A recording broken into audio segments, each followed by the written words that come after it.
Vitalica. Light the way. अक्सर ऐसा होता है ना कि रात भर कुछ नहीं खाया और सुबह उठकर जब ब्लड शुगर चेक करते हैं तो नंबर बढ़ा हुआ मिलता है। बड़ा कंफ्यूजिंग लगता है ना। आज हम इसी पहेली को सुलझाएंगे। तो सवाल यही उठता है कि भाई पूरी रात भूखे रहने के बाद आखिर सुबह सुबह ये ब्लड शुगर हाई क्यों हो जाता है। चलिए इसी रहस्य से पर्दा उठाते हैं। सबसे पहले ये समझना जरूरी है कि ये फास्टिंग ब्लड शुगर या FBS टेस्ट होता क्या है। ये एक बहुत ही सिंपल ब्लड टेस्ट है जो कम से कम 8 घंटे बिना कुछ खाए पिए खून में ग्लूकोज का लेवल मापता है। तो अब आते हैं सबसे जरूरी हिस्से पर। इन नंबर्स का मतलब क्या है। अमेरिकन डायबिटीज एसोसिएशन के हिसाब से देखें तो 100 mg पर डेसीलीटर से कम है तो सब नॉर्मल है, 100 से 125 के बीच है तो ये प्री डायबिटीज का इशारा है, और अगर 126 या उससे ज्यादा है तो इसे डायबिटीज माना जाता है। तो ये रेंज याद रखना बहुत जरूरी है। ठीक है, तो अब जरा गहराई में चलते हैं और समझते हैं कि सुबह सुबह इस बढ़े हुए शुगर के पीछे के 2 सबसे आम कारण क्या हैं। तो पहला जो कारण है उसे कहते हैं डॉन फिनोमेना। और मजे की बात यह है कि ये कोई बीमारी नहीं बल्कि एक बिल्कुल नेचुरल प्रोसेस है। इसे ऐसे समझिए कि ये हमारे शरीर का अपना अलार्म क्लॉक है जो हमें दिन के लिए तैयार करता है। और ये होता कैसे है वो यहाँ साफ साफ दिख रहा है। देखिए, सुबह सुबह करीब 2 से 8 बजे के बीच हमारे शरीर में कुछ हार्मोन्स का लेवल बढ़ता है। ये हार्मोन्स लिवर को सिग्नल देते हैं कि चलो ग्लूकोज रिलीज करो, और बस नतीजा सुबह का शुगर लेवल स्पाइक कर जाता है। बहुत ही सिंपल 3 स्टेप का प्रोसेस है ये। तो सवाल ये है कि अगर ये इतना ही नेचुरल है तो फिर प्रॉब्लम कहाँ है। प्रॉब्लम तब शुरू होती है जब शरीर में इंसुलिन रेजिस्टेंस हो, मतलब जब शरीर के सेल्स इंसुलिन की बात ठीक से नहीं सुनते।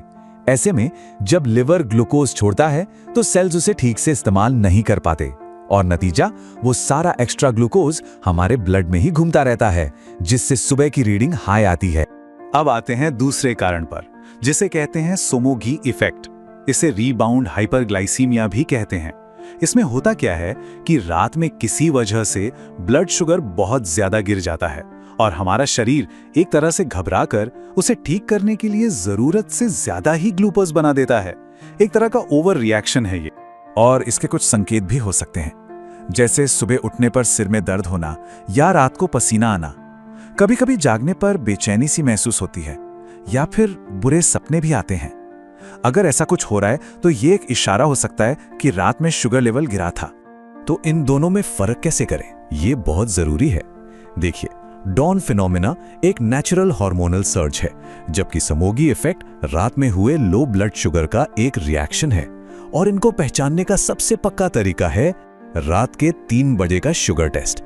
अगर डॉन फिनोमेना है तो शुगर नॉर्मल या हाई मिलेगा, लेकिन अगर सोमोगी इफेक्ट है तो शुगर लो मिलेगा। यही सबसे बड़ा क्लू है। तो हमने प्रॉब्लम तो समझ ली, अब बात करते हैं सॉल्यूशंस की। अच्छी बात यह है कि हम अपनी शाम की कुछ आदतों में छोटे छोटे बदलाव करके सुबह के नंबर्स को कंट्रोल कर सकते हैं। सबसे पहली और सबसे जरूरी चीज, रात का खाना। कोशिश करें कि डिनर में प्रोटीन और नॉन स्टार्ची सब्जियां ज्यादा हों। क्यों? क्योंकि इनका ब्लड शुगर पे असर बहुत कम होता है। और हाँ, देर रात को ब्रेड, चावल, पास्ता जैसी चीजों से तो बिल्कुल दूर रहें। और एक और बहुत ही जबरदस्त और आसान तरीका है, डिनर के बाद बस 15 से 30 मिनट की एक हल्की फुल्की वॉक। इससे होता क्या है कि हमारी मसल्स ब्लड में जो एक्स्ट्रा ग्लूकोज होता है ना, उसे एनर्जी के लिए इस्तेमाल कर लेती हैं। सोने से पहले ही शुगर लेवल नीचे आ जाता है। नींद और स्ट्रेस, इन्हें हम अक्सर नजरअंदाज कर देते हैं, पर ये बहुत बड़े फैक्टर्स हैं। कम से कम 7-8 घंटे की अच्छी नींद लेना बहुत जरूरी है, क्योंकि जब नींद पूरी नहीं होती तो स्ट्रेस हार्मोन, जिसे कॉर्टिसोल कहते हैं, वो बढ़ जाता है। और ये कॉर्टिसोल क्या करता है, ये सीधा लिवर को और ज्यादा ग्लूकोज बनाने का ऑर्डर दे देता है।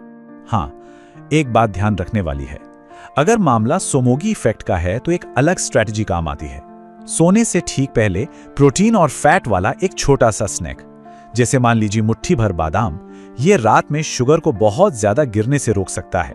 तो अब सवाल उठता है कि सुबह के सिर्फ एक नंबर पर इतना ध्यान क्यों देना। चलिए इसकी बड़ी पिक्चर को समझते हैं। देखिए, अगर सुबह का ब्लड शुगर लगातार हाई रहता है तो ये लंबे समय में हमारे शरीर के लिए अच्छा नहीं है। इससे हमारी आंखों, किडनी, नसों और यहां तक कि हमारे दिल को भी नुकसान पहुंचने का खतरा बढ़ जाता है।